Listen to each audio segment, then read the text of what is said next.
Hi, everyone, and welcome to a very special mini series on the inner game of change. I am your host, Ali Juma, and I'm thrilled to take you on this journey as we explore something both timeless and practical: mental models for managing change. Let's start with a quick definition. A mental model is a framework or way of thinking that helps us understand the world, make decisions, and solve problems more effectively. It is like a blueprint for how to approach challenges and navigate complexity.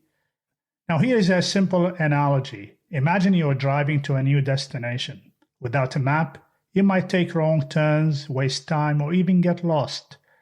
But with a map, your mental model, you have a clear route helping you avoid mistakes and reach your goal safer and perhaps faster. In the same way, mental models give us a clearer path for managing change. They simplify complexity and guide us toward better outcomes. Let's dive into our first episode, where we explore Gleicher's formula for change, a simple yet powerful equation that helps you understand how to overcome resistance and move toward action. Now, change is rarely easy, right? We've all been there, whether it's introducing a new tool at work, leading a big transformation project, or even just trying to change a habit in our own lives. Resistance is always part of the equation. But if I told you there's a formula that can help you understand what drives resistance and, more importantly, how to overcome it, that's exactly what Gleicher's formula does. It breaks down into clear components so you can identify what's missing and make real progress. What is Gleicher's formula and what it sounds like? So let's break it down. Gleicher's formula sounds like this: D times V times F is greater than R. R for Romeo. Now don't worry, it's not as scary as it might sound. Here's what the letters stand for.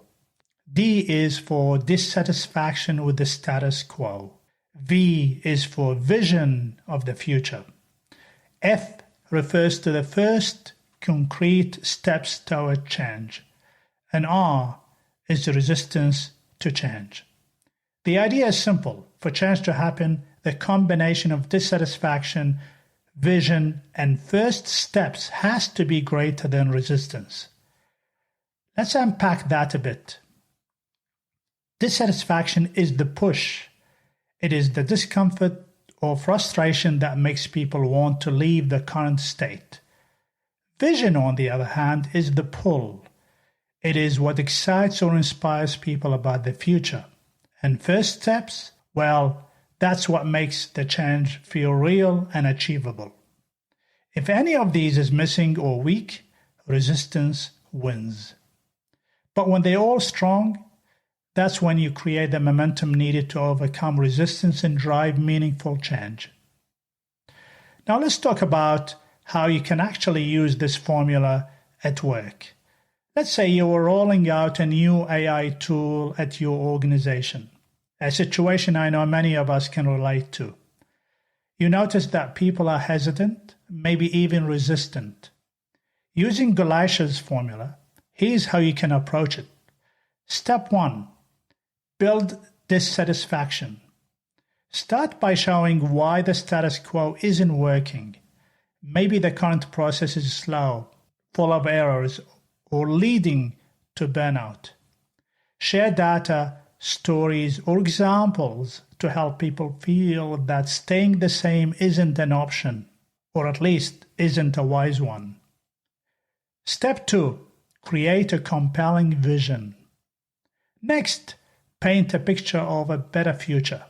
For example, you can demonstrate how AI tool will save time, improve accuracy, or allow teams to focus on more meaningful work. The key is to make the vision relatable. Help people see how their lives or work will improve. Step 3. Provide clear first steps. Finally, give people actionable steps they can take right now. This might mean offering a quick training session, pairing them with a buddy who is already comfortable with the tool, or starting with a small pilot project. Clear first steps build confidence and reduce the fear of the unknown. When you've got dissatisfaction, vision, and first steps working together, you tip the balance in favor of change. Resistance doesn't magically disappear, but it becomes manageable because people can see a path forward. So what are the key takeaways from Gleicher's formula? Here are the 3 things you can do today. 1. Identify resistance. Start by asking yourself, what is holding people back? Is it comfort with the status quo, a lack of clarity about the future, or uncertainty about how to start? Strengthen the formula. Once you know where the gaps are, focus on filling them.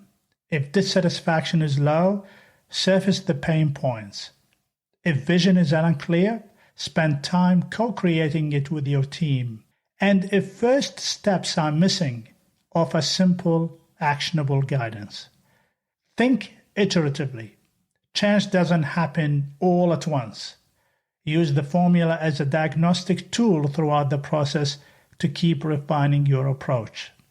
By balancing dissatisfaction, vision, and first steps, you can create the momentum needed to overcome resistance and make real progress. To wrap up, Gleicher's formula gives us a simple yet powerful way to think about change. It reminds us that successful transformation isn't about forcing people to move forward. It is about creating the right conditions where dissatisfaction, vision, and first steps work together to overcome resistance. Here's my challenge for you. Think about the change you are working on right now. Ask yourself, how strong is the dissatisfaction? How clear is the vision? And are there actionable first steps? Strengthen these elements and you will see resistance start to shift. Thank you so much for tuning in to this first episode of Mental Models for Managing Change. I hope you found it helpful. Don't forget to subscribe, share this with a colleague who might benefit, and join me next time as we explore inversion thinking, a counterintuitive but incredibly powerful way to solve problems. Until then, remember the only way to understand change and have a sense of control over it is by embracing it. Until next time.